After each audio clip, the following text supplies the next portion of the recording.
Princess Leonor marries HRH Christian, Copenhagen footage stuns the world. It's a day no one thought would come so soon. The world wakes up to a sight that feels straight out of a royal fairy tale, yet somehow, more real, more emotional, more human than anyone could have imagined. The streets of Copenhagen are glowing with gold, lined with roses, and filled with thousands of voices chanting one name, Leonor. But here's the twist. What began as a closely guarded royal engagement has erupted into one of the most breathtaking royal spectacles of the century. Cameras are rolling, bells are ringing, and in the heart of Denmark, Spain's future queen, Princess Leonor, walks toward her destiny. Because this isn't just a royal wedding. It's a historic bridge between two nations, two thrones, and two young hearts that defied centuries of protocol to be together. Yet, what's truly shocking is what unfolded before the cameras started rolling. Behind the stunning veil and the golden crown, a hidden tension was quietly building.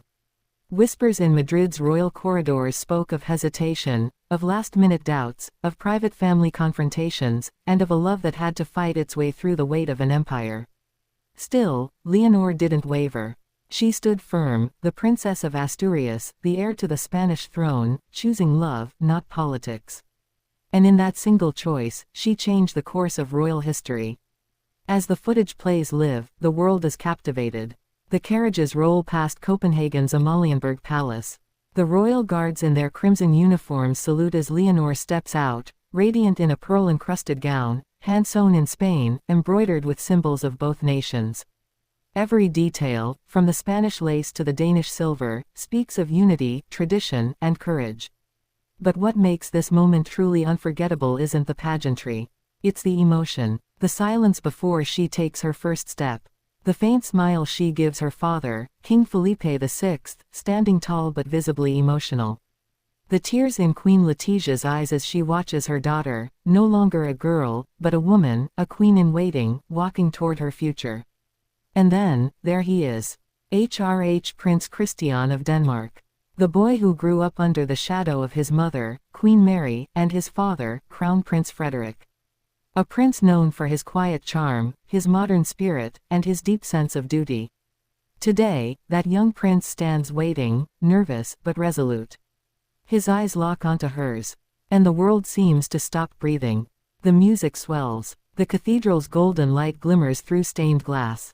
For a moment, it's not about crowns or countries, it's about love.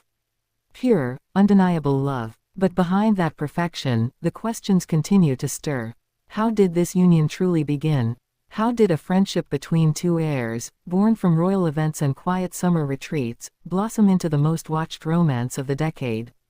Insiders whisper it began years ago, at a summer royal summit in Majorca.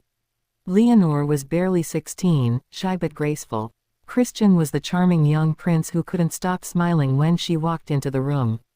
Their connection was immediate, quiet but undeniable.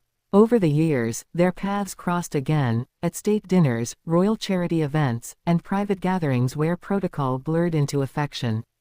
But their relationship was carefully protected. Hidden beneath the radar of royal press, guarded by both families who feared how Europe might react. Spain's press called it a teenage friendship. The Danish media called it speculation.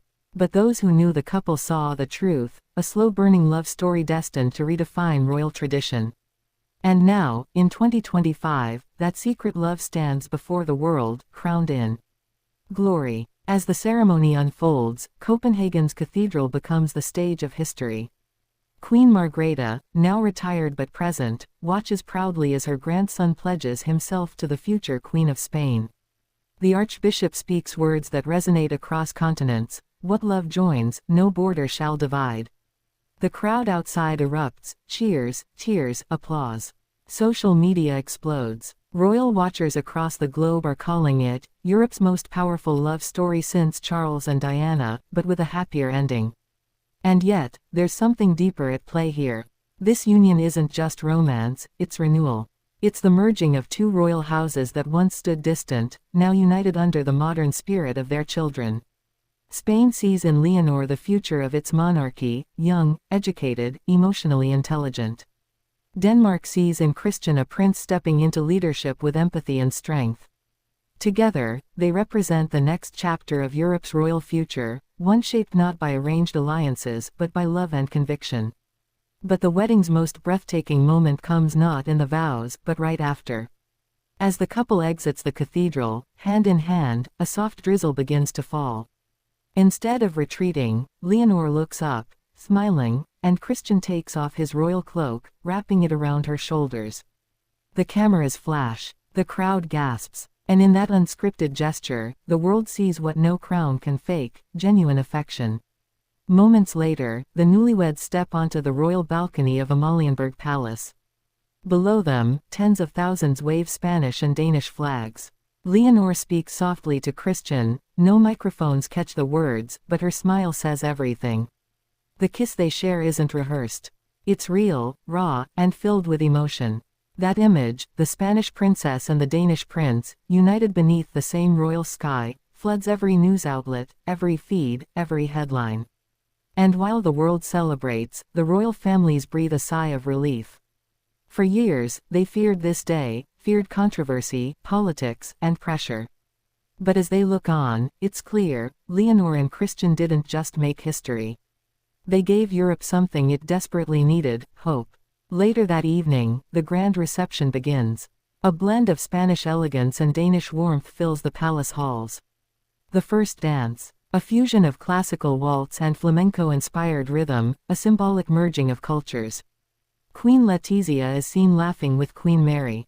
King Felipe and Crown Prince Frederick share a quiet toast, two fathers realizing their children are now leading the royal future. The crowd of nobles, diplomats, and global icons watch in awe as the young couple move gracefully across the floor, eyes locked, smiling like the world around them doesn't exist. But the most emotional scene of all comes during the private toast. Leonor stands, her voice trembling but steady. To love that unites, to family that endures, and to duty that never divides, she says. The room falls silent. Even the cameras hesitate. And in that moment, everyone realizes, this isn't the shy teenager they once knew. This is a queen in the making. As midnight strikes, fireworks light up Copenhagen's skyline. The Spanish royal anthem blends seamlessly with Denmark's royal march. Two nations, two histories, now intertwined. And somewhere in that glowing night, away from the cameras and the crowns, Princess Leonor whispers something to her husband, something only he hears. He smiles. She laughs. And for the first time in a long time, both are free, free to love, free to lead, free to live. Because today isn't just a royal wedding. It's a royal rebirth. A declaration that love, no matter how royal or how human, can change the course of history. And, as the footage continues to flood the internet, one truth becomes undeniable: the world has just witnessed not the end of a fairy tale, but the beginning of a new royal era. Spain and Denmark, united by love. Leonor and Christian, the future of Europe's crown. Forever written in gold. Forever remembered in hearts. Forever royal.